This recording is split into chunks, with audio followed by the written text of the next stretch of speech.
2, 1. All right, you better be live. Let me look and see. Okay. Let me go back on to, let's see now.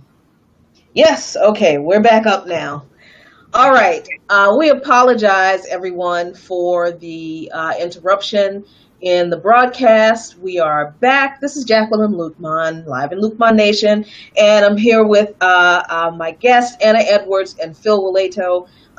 In the first part of the interview, we did talk about the Shockoe Bottom Restoration Project. I'm going to check out the audio from the original broadcast to make sure that the audio was good. If it's not, then we'll just have Anna on again, all to ourselves, so we can talk to her, and Phil won't mind.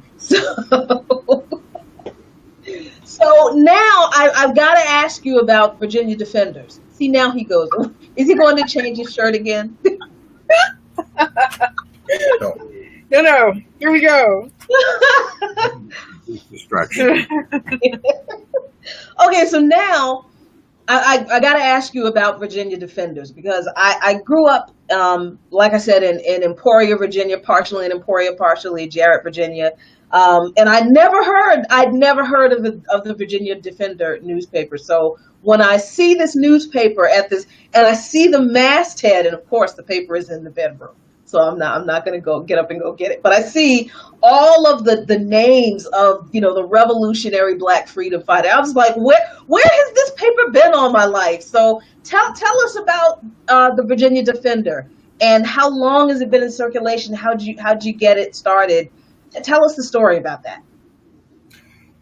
Well, it started in 2005, and we had the idea that there was a lot of information about Shockoe Bottom we wanted to get out, and we thought a newsprint brochure kind of thing would be the least expensive way to do that and give us the most amount of space. So we put it in the format of a newspaper. We actually only planned to do one issue, and there was very, very good contributors. That first issue was really very, very helpful to us. Elizabeth Camborian, who discovered the existence of the African burial ground, had an article. Professor Philip Schwartz, who Anna mentioned, the General Assembly of Virginia gave him an award as being one of the country's leading authorities on the U.S. colonial period. There was Michael Blakey, Dr. Michael Blakey, who is he was one of the founders of the anthropology department at Howard University, and oversaw the examination of the remains that were discovered at the African Burial Ground in New York City, and is the founder of the Institute of Historical Biology at the College of William and Mary. He had an article. We were trying to bring out the history of the area and get it out to the community. A lot of these discussions would take place in small circles, academic circles, city circles, but we wanted to bring this information to the community. And it was very well received, and we decided that we would continue. So originally we were a monthly, 10,000 copies in the Richmond area. It was called the Richmond Defender. And gradually we began to expand the circulation. So we're up to 15,000, and it's in 13 cities and counties across the state. It's an all-volunteer effort. Nobody gets paid, and sometimes the organizing work interferes with the publication work. So our publishing schedule is a little irregular, but we're working to get that back on track. But now we're quarterly, with 15,000 copies in 13 cities and counties. About 80% of that is in the Richmond area, and we have about 25 people who participate in producing and distributing the paper. It's about half black, half white, and people have regular newspaper routes. They distribute along a route to some 300 distribution sites. We're in 20 barbershops and beauty parlors, 20 mosques and churches, a lot of community centers, the entire Richmond library system, all the branches. They take the papers and distribute them to their branches. We deliver 100 copies to the Richmond City Jail, and that's distributed to the inmates and the staff as well. We hand deliver it to the mayor's office and all members of city council and the school board. No, why do you do that? So they see it. We're speaking truth to power, and it's easier just to put it in front of their faces and let them see it. We are speaking to them as well as to the community, we publish. It's not a nonprofit newspaper. It's all volunteer, but we pay for the printing costs through advertising and some donations. But it has a lot of support when and that support is acknowledged by the fact that politicians running for office advertise in our paper. 3 of the 4 top contenders for Richmond mayor in the last election advertised in the Defender. Wow. The person who ran for sheriff in this last election and who won advertised in our paper. So we have a lot of credibility. At the same time, we don't pull any punches. The front page of this issue of the paper, which of course we don't have with us tonight, is out in the van, and we could interrupt again and go out and get it, but we're not doing that. But that's okay. I'll share all that information with everybody on the stream once we're done. And good. And the headline is "Take Down the Confederate Statues and Build the Shockoe Bottom Memorial Park." And it takes to task the mayor and the city officials, and explains that the problem with getting them to think of a more expansive memorial in Shockoe Bottom isn't lack of vision. It's the fact that for-profit developers want the property, and that they are very generous to the Democratic Party machine that runs Richmond. And this has been a continuing problem. People who have opposed us, elected officials who have opposed us in the stadium project, received, in one case, at least $8,000 from companies that would have benefited from the stadium. And this is all public information. Right. The big developer downtown, H. Louis Salomonsky, went to prison in 2003 for bribing a member of city council. And he is very generous to a wide range of politicians, and he wanted the stadium so he could build condos around it that would rent at very high rates. Very influential fella, and a corrupt developer. And so this is what we're up against. It's a land deal. We want this land, which is sacred to the black community, preserved. And the elected officials are willing to sell it off to private, for-profit, white developers.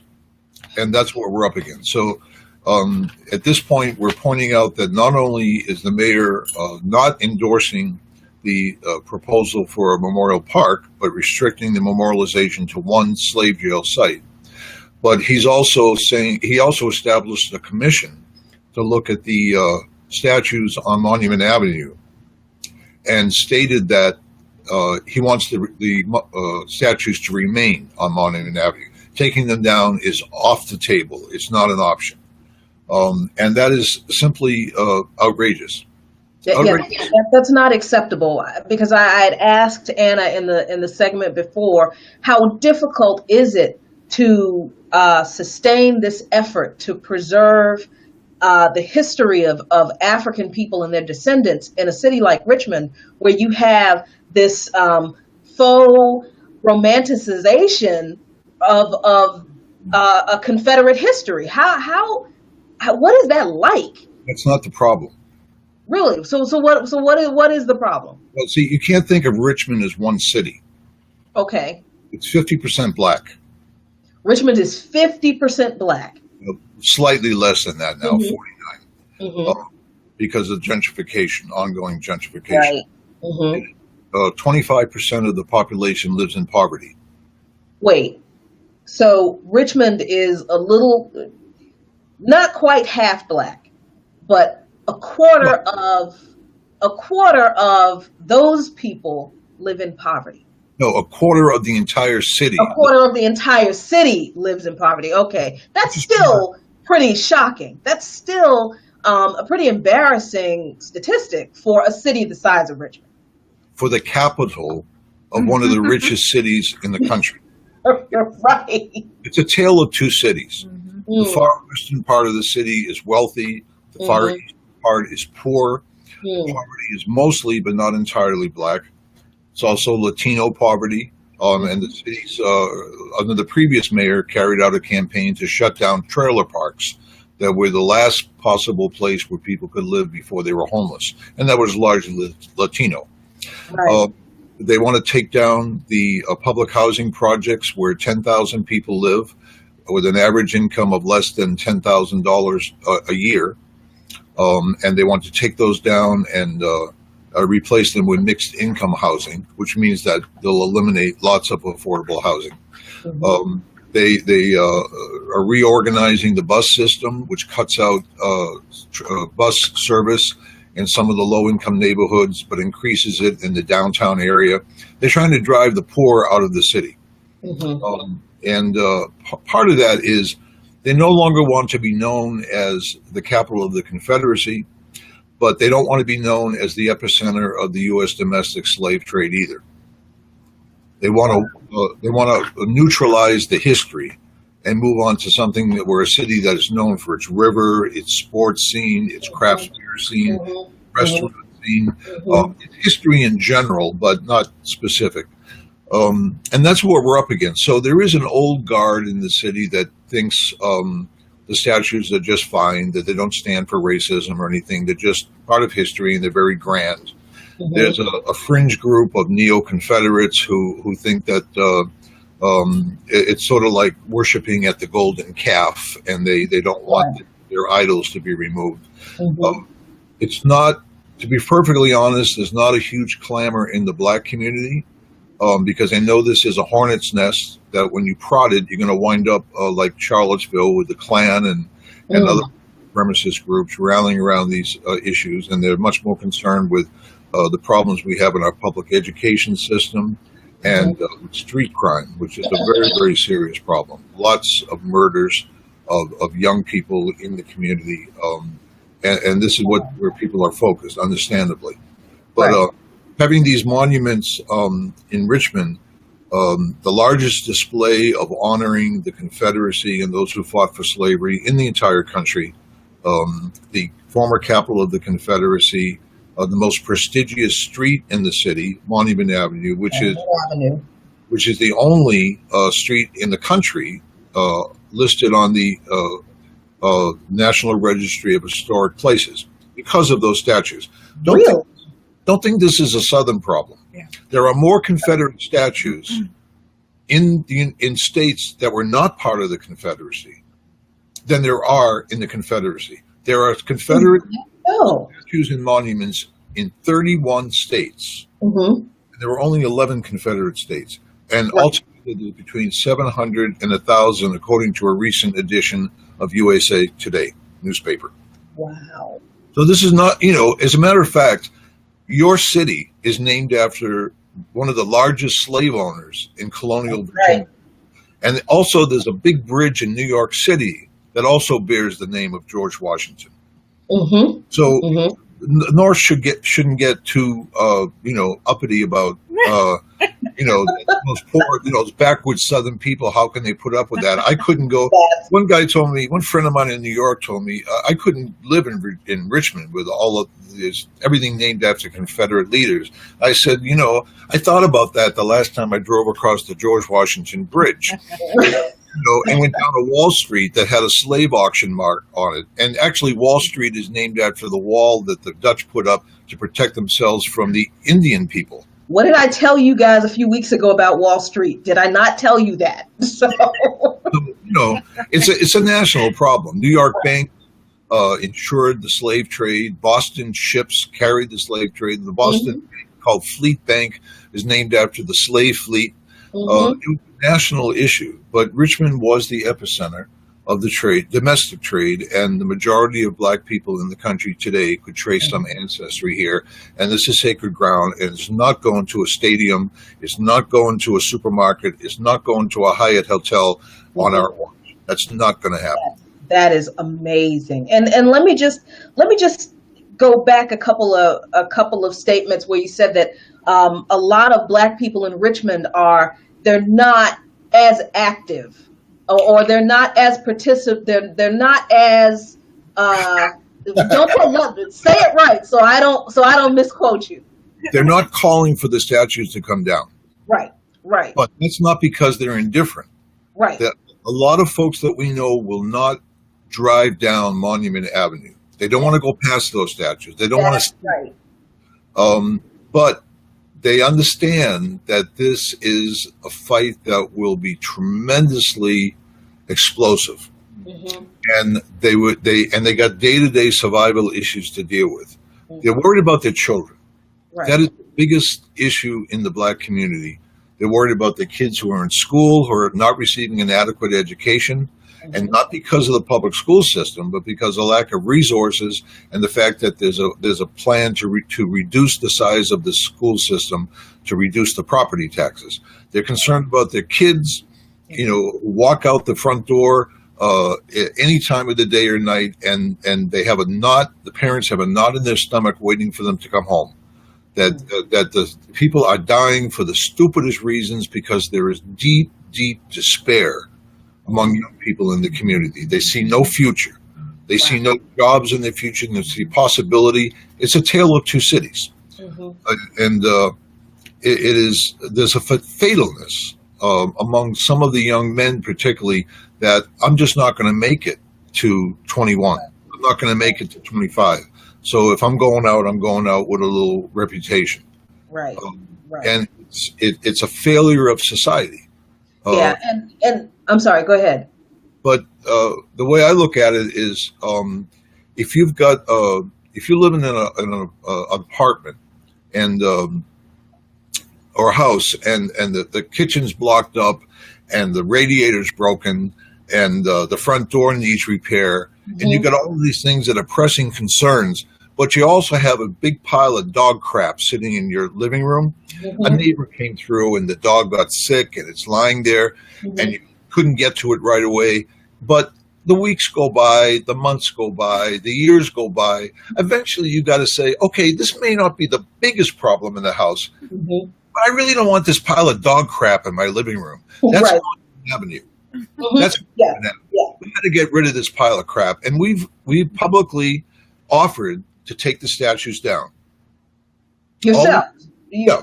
All we need is some chains, some pickup trucks, and a straight shot to the James River, and Yep. it's a deal. It's Now, done. yeah. Now, if someone else wants to do it and put the statues into Hollywood Cemetery Mm-hmm. or museum, that's fine with us. But if the expense is the problem, don't worry about it. We can take care of that. Yeah, The Luke Bonds will come down and help with that. a lot of people would. I think a lot of people would. So I think that the point I wanted to get to was this feeling of despair. That, I mean, I've seen it in the neighborhood I grew up in here in DC, since which changed drastically from when I was a kid to it's better now, but there was this period of time where all of a sudden there was all this crime, there was all this violence, because there was this new drug that was introduced in the streets that nobody understood what the impact would be. So then all of a sudden we had kids who were just fine and cool with being kids like we were, and then all of a sudden there was all this violence that no one had ever seen before in our neighborhoods. I mean, there were always, a gangster, somebody who ran numbers, somebody who sold weed, somebody who sold something a little bit harder, but nobody had a bunch of guns. So all of a sudden you had guns and drugs readily available all of a sudden. And then at the same time, jobs disappeared. And the education system changed, resources dwindled, mental health services disappeared. Summer jobs for kids, those programs disappeared. All of that happened at the same time. Mm. And so we had these new generations of kids who literally grew up with no opportunity, no access to the opportunities that I had when I was a kid. And all they grew up with was this violence. So I saw that fatalism kind of take over generations. And I, as I began to understand politics, I began to understand where that came from and how it kind of rooted itself in Black and Latino communities. So there is an issue of race that's at the center of that phenomenon, along with policy and along with some other things. So from the perspective of someone who grew up in it, it looked like a war was waged on our community. Mm-hmm. It really looked like, and I remember growing up, like in high school, hearing people older than myself saying, well, the CIA, shipped crack into our neighborhoods. And of course, you think, well, that's just ridiculous. But as I get older, you find out that was actually true.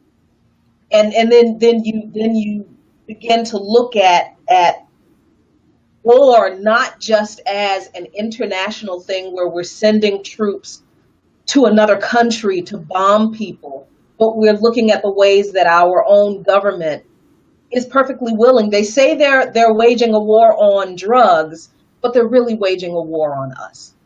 So can you speak to the efforts of UNAC? First, tell us what UNAC is, and then kind of try to talk about how UNAC focuses not just on war as we understand it internationally. Well, I'll start just by saying that the United National Anti-War Coalition is really just that. It covers the country, and it is members of varying organizations who agree to a specific set of principles. But the primary one, or the primary two, were the ones that were articulated at the conference a couple of weeks ago. And that, of course, is opposition to all U.S. intervention in other countries' affairs, and the right of oppressed peoples to self-determination in the face of the oppressor. And those are the two primary guiding principles. We started in 2010 at a conference in Albany. It was in Albany, New York. That's right. And we've had an annual conference roughly every 2 years ever since. So this one that just took place was the fourth of those conferences, and the first one to take place in the South. Wow, really? Yeah, most of them have taken place in the Northeast. So Albany, Syracuse? No, Albany and Secaucus, New Jersey, and Secaucus. For Connecticut, right? Okay. Yeah.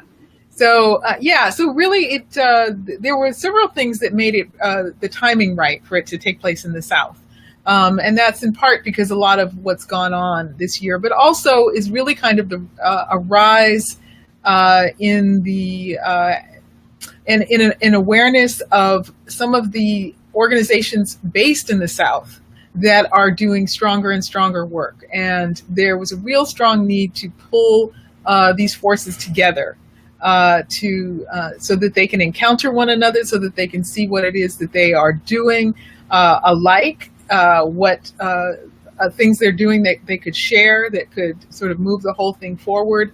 And of course, this last election, putting this particular president in office, but also as a representation of what the entire sort of electoral process and the two parties represent in terms of actual solutions or actual problems.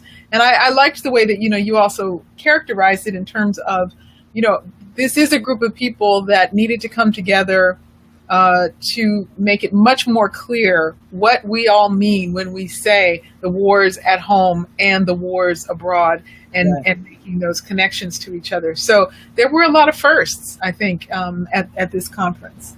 You want to talk about that? Yeah, it was we were light in some areas. We should have had more representation from different sections of the country, different populations, different communities. But it was very strong in Black participation. More than half Black people live in the South. The Defenders has been based in the Black community for 15 years. We built strong relationships, and we coordinated the conference.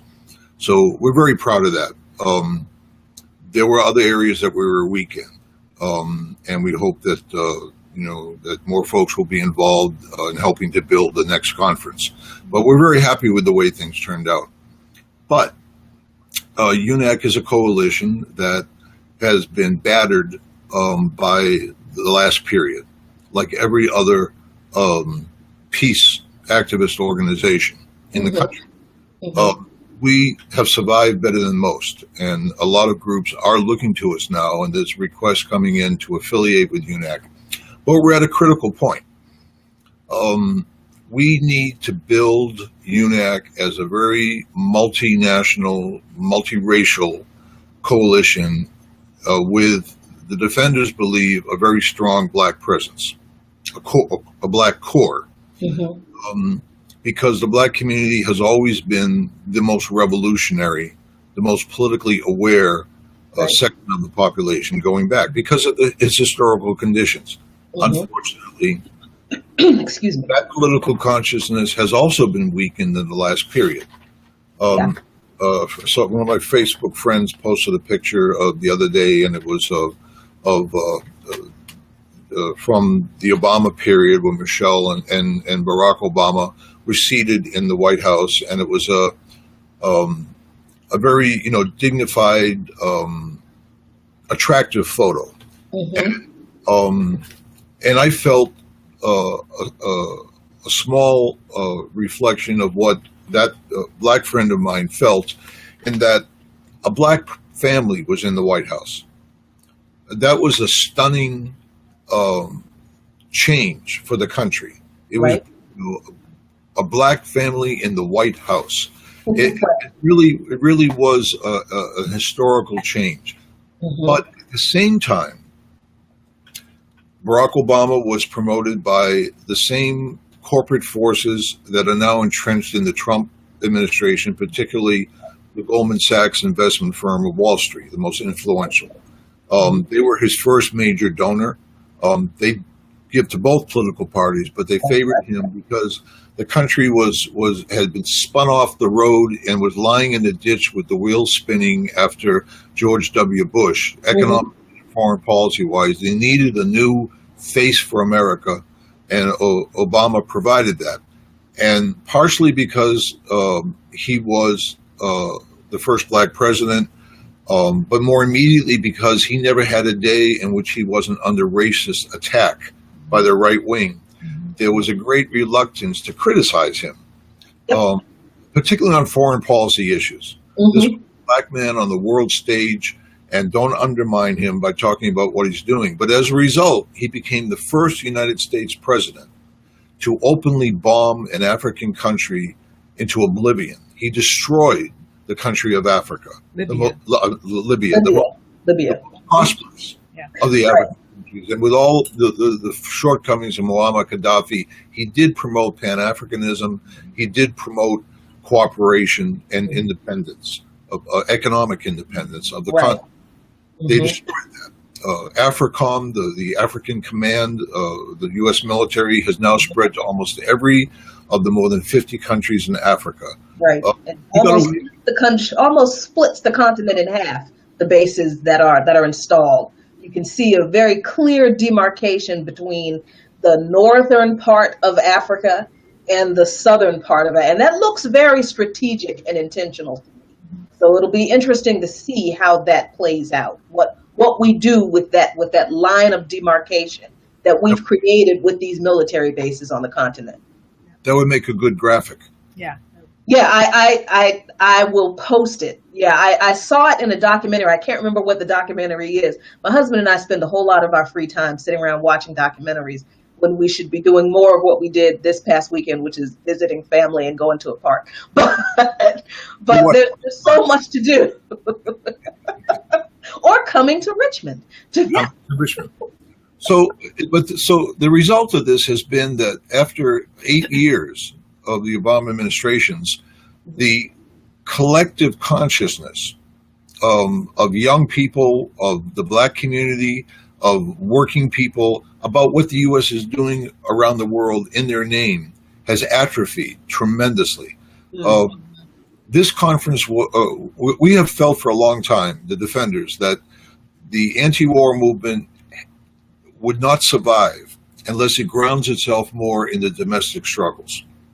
And that's what you saw reflected in this conference.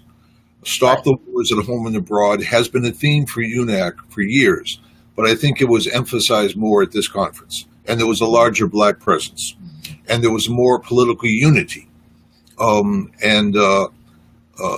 The fact that it was held at the Greater Richmond Convention Center didn't hurt. That it was a prestigious, wasn't any more expensive than a hotel because we did everything on the cheap. But it was good. But we're at there's a tremendous need at this point to reach out to young people and explain the connections between the struggles that they're involved in. Fight for 15, Black Lives Matter, LGBTQ, the environment, immigration rights, the connections between those struggles and the international struggles. You mentioned all of the different things that came together at a certain period of time, the drugs, the loss of jobs, and so on. Along with the deindustrialization of the economy, the shutting down of factories, the introduction of drugs, the other factor was the Vietnam War, which affected the Black community disproportionately, so that many people who did come home came home with a lot of baggage, with mental challenges, emotional problems, drug addiction. At one point, I think the majority of prisoners in the state prison systems were Vietnam veterans. This hurt the Black community tremendously and led to, along with the loss of jobs, along with the introduction of drugs, it led to a tremendous depopulation of the Black male population in the communities. And people have suffered for that.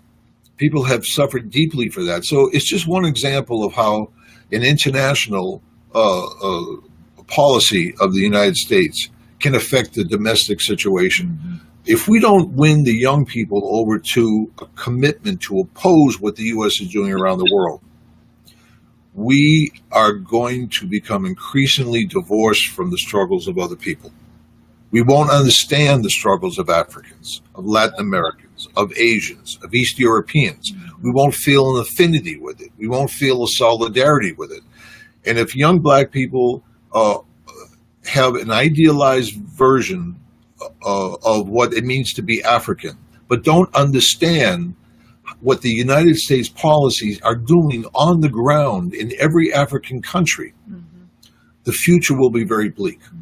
So UNAC is appealing to activists around the country who can see these connections to get involved with UNAC, to affiliate. It's an organization with tremendous potential. The two principles, I'll end my section here. The two basic unifying principles are opposition to all U.S. wars, occupations, threats, boycotts, sanctions, internal interference, coups, covert operations, nothing. There is nothing good that the U.S. military can do in any country of the world. Just get the hell out and let people solve their own problems. Have the faith they can do that. But the second issue, the second principle, which is second but not secondary, is support for the right of oppressed peoples to self-determination. People who have been oppressed by U.S. imperialism have the right to determine their own destiny. People in this country, like the Black community, have the right to form their own organizations, have their own meetings, exclude members of the oppressor nation, and decide for themselves how they will proceed. And that's why at the UNAC conference, when the Black Alliance for Peace proposed a workshop that would be open to people of African descent only, UNAC never blinked an eye. Of course. The place is yours. we'll provide the place, we'll provide security, we'll provide the program. The space is yours. You do what you want. And that is extremely important to UNAC's internal politics. But it can change. If more white organizations join UNAC in this period than black organizations, it could shift. So if you're listening to this program, here's a structure, a coalition that exists, that has strong principles that you can get involved with and shape and help move forward. Or you can let it drift. I mean, I love what you said about that happens every single time I'm live. Somebody calls. I love what you said about needing to reach the young people in the black community, because when I talked to Ajamu Baraka on Sunday, I couldn't attend on Friday or Saturday, but I came down on Sunday, and I didn't even know that he had a workshop on Saturday. We were doing other things that weekend, and I, told my husband, look, I got to go down to Richmond because I got to check this UNAC thing out. I've never heard of them before, but it's a big anti-war conference, and I think we need to find out what people in other regions are doing, because that's kind of our goal here in Lukman Nation. We want to educate people in other areas of the country on issues that other people who don't live near them are doing, so that they can know, somebody else is focused on this, and I can reach out to them, and this is the information that they have, and maybe they can help me, and we build this network together.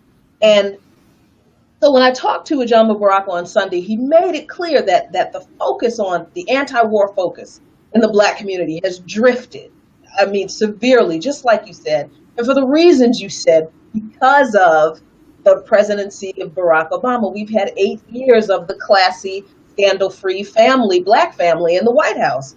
And a lot of black people just didn't want to say anything about his policies because they didn't want to seem like they're criticizing the first black president, not taking away from the historic importance of that.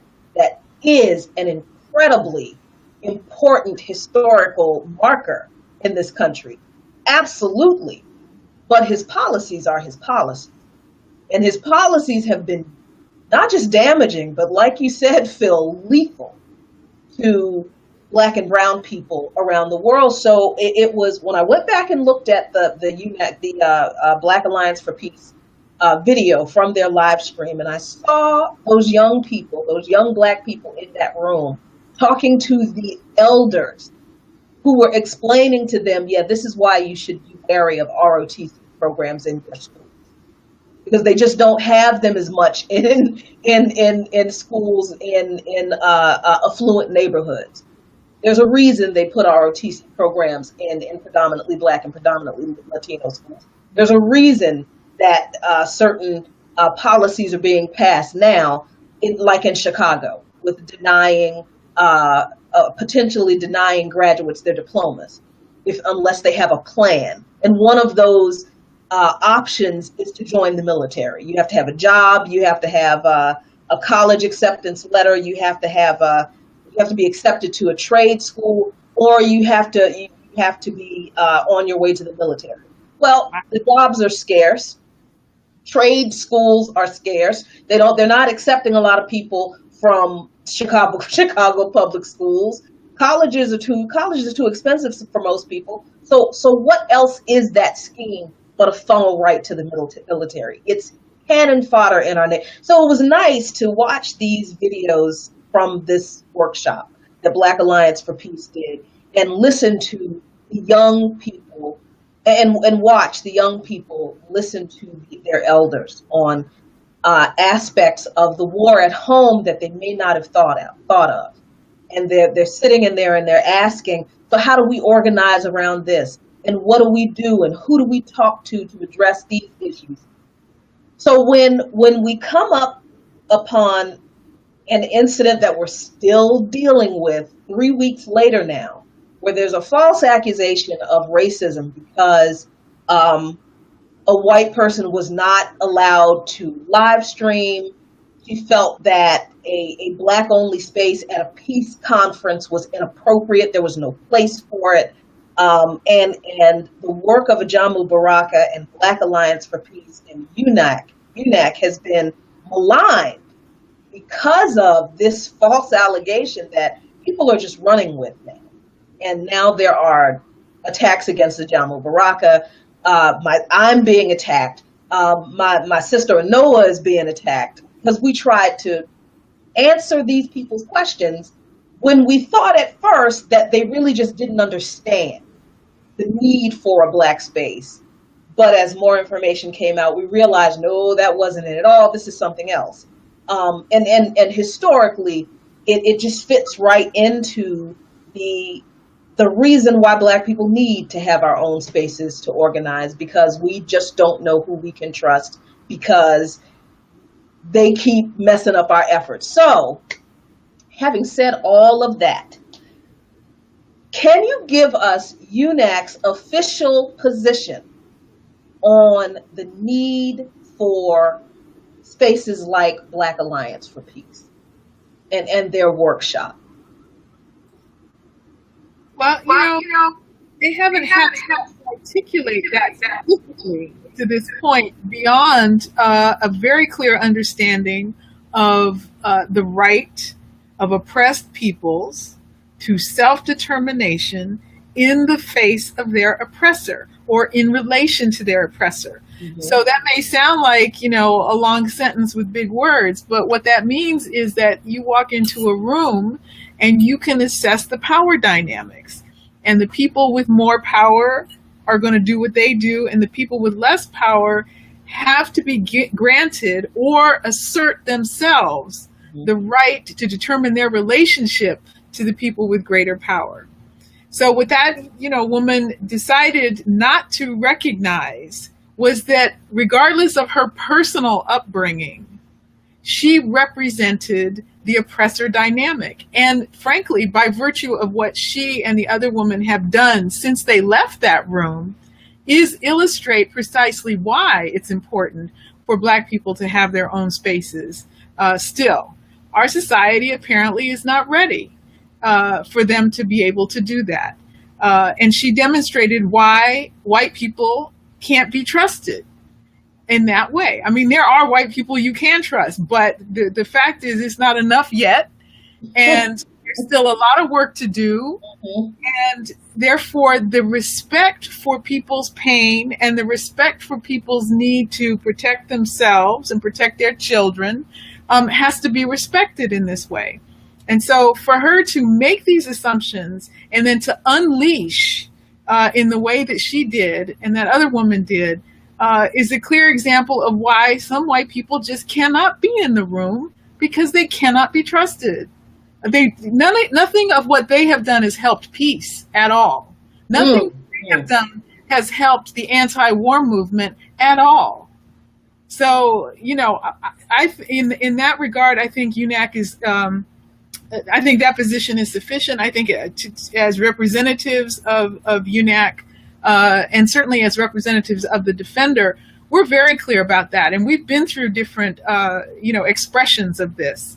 And so it's not their place to determine for Black people that they no longer have to worry about white people. It's just that's not how it's done. Right. You don't let the molester tell the parent that it's okay for me to be around your child now. Wow. And even as we're having this conversation, someone commented, it's not white people, it's government. Okay. Yeah. Please respond. Okay. It's amazing how many times this conversation has come up over the years. And when I'm talking to a white person who has that view, that, I don't think there should be all white organizations, but all Black organizations are just as racist. It's just reverse racism. I say, well, supposing there were a group of white women who had been victims of sexual assault, and they decided they were going to get together and talk about their experiences. And I went to the meeting, and they said, sorry, but we have some things to discuss that are internal to us, experiences that we've gone through that you have not gone through, and this meeting is only for women. And I were to say, well, that's just reverse sexism. You don't have the right to meet by yourself, but I, as a man, I have the right to tell you that. I have the right to tell you who you can meet with and who you can't meet with. And if you defy me on this, you're being sexist.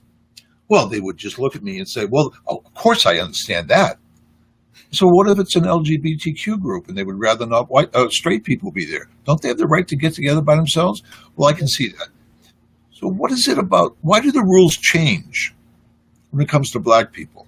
Why does a white person who says, well, I grew up poor, therefore I have the right to tell black people who they can meet with and who they can't meet with?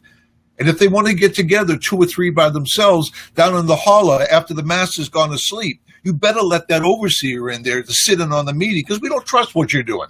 What did I tell you a few weeks ago about that law? Look, you all, this we could keep talking about this for a while, but Anna and Phil have been really so gracious in coming on to our show and having this discussion about Shockoe Bottom and the Virginia Defender and UNAC and UNAC's actual mission. And even this issue, but they have to go. I want to honor their time, because I don't want to be a bad hostess, and they're just going to be like, we're never talking to her again because she won't shut up. Me too. But since we're speaking for UNAC, could we just clarify one thing? Yes. UNAC has certain basic principles that we all agree on. Mm-hmm. No U.S. war intervention. Respect for the right of oppressed peoples to self-determination, independence from the 2 major political parties, linking up the issues, and so on. But within that broad coalition, there are people who are committed pacifists, who believe that all violence is wrong. There are people who believe that oppressed people have the right to fight for their freedom by any means necessary. There are people who may look to the Democratic Party for some relief. There are people who don't believe in voting at all, or who would never vote Democrat. That's a political principle.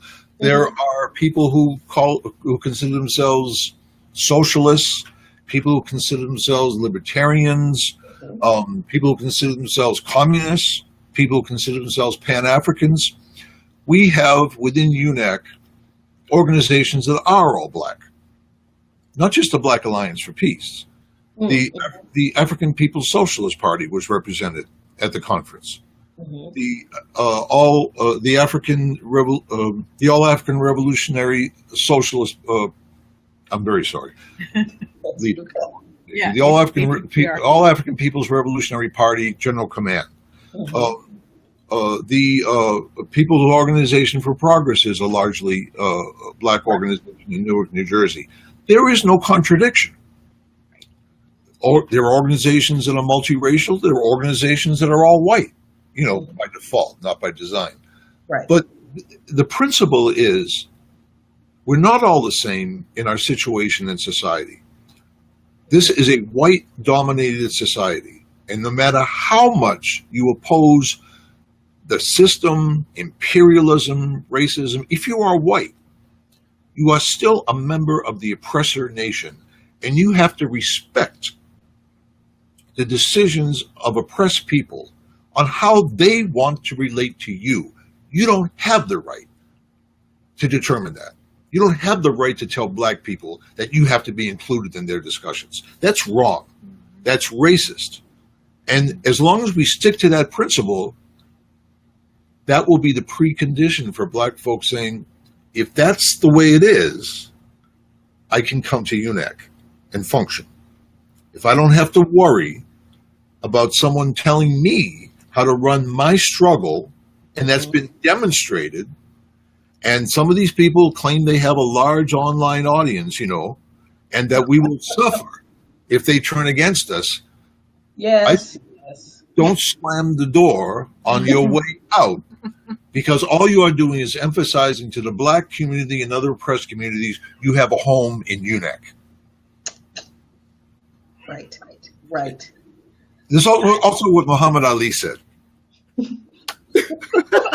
I'm sorry, but I've been waiting to apologize. See, these are the best conversations when I don't have to say anything. I saw a newsreel the other day about an interview that Muhammad Ali had, and I've been meaning to share it. And the white interviewer said, "But you're not saying all white people are bad, are you?" And Muhammad Ali said, "No. I said, I know there were good white people, but it's like this. Supposing you're sitting here and you look out and there's 1,000 snakes coming toward you. They're wriggling along, coming straight towards you, 1,000 of them. But you know that at least 100 of those snakes are friendly. Mm-hmm. Are you going to put your faith in those 100 snakes coming forward and forming a barrier to protect you from the other 900, or are you going to view the whole thing as a threat?" And I thought that was brilliant, because these are not theoretical questions only. These are very practical questions. The only way that whites and blacks can work together is when black people know that white people are willing to die in the struggle. Whoo, preach now. That is the only basis for unity, because otherwise you can always walk away. That's right. Why I don't want to move anymore, because every city I've lived in, I had to go through a harrowing experience to win the confidence of people. And I'd rather not have to keep doing that, because one of these days it's not going to work. It turned out so well. No, but that is so much. All of that is truth. All of that is true. You know, I can decide I don't want to call myself black. At any point, I can say, okay, I'm just going to identify myself as a human being. But redlining and the effects of redlining, it doesn't care what I call myself.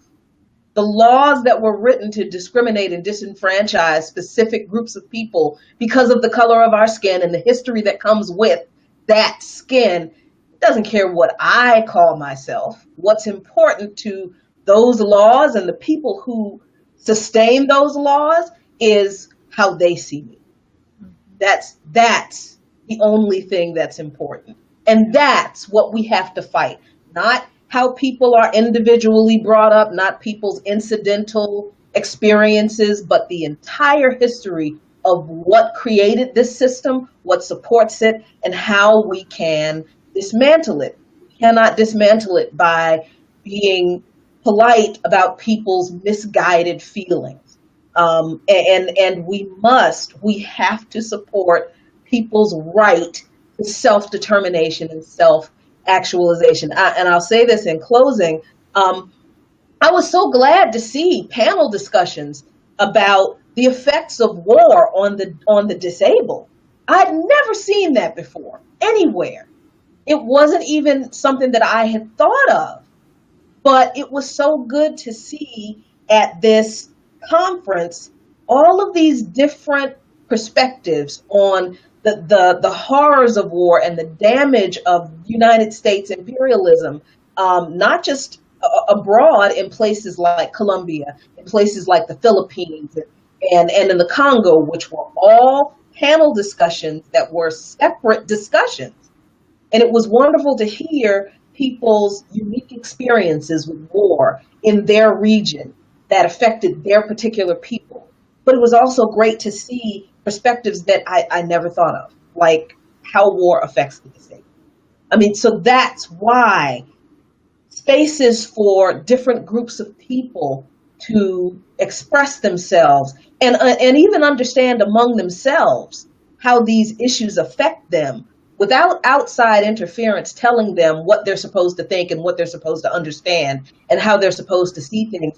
That's why that's why the work that UNAC is doing is important in general, and that's why it's important in the way that it is being done and guided now. So everybody watching, go to UNAC's website and check them out. We don't like to tell people what organization to join. We're just saying, go get the information, be informed, and consider it seriously. Absolutely go check out the Virginia Defenders. I will post the information, the links to the Virginia Defenders website, UNAC's website, Black Alliance for Peace's website, on this stream when we are done. Thank you so much, Anna Edwards and Phil Wilayto, for spending time with me here in Lukman Nation tonight. We'll definitely have you again. I'll be harassing you for more interviews. You're part of the family now. So.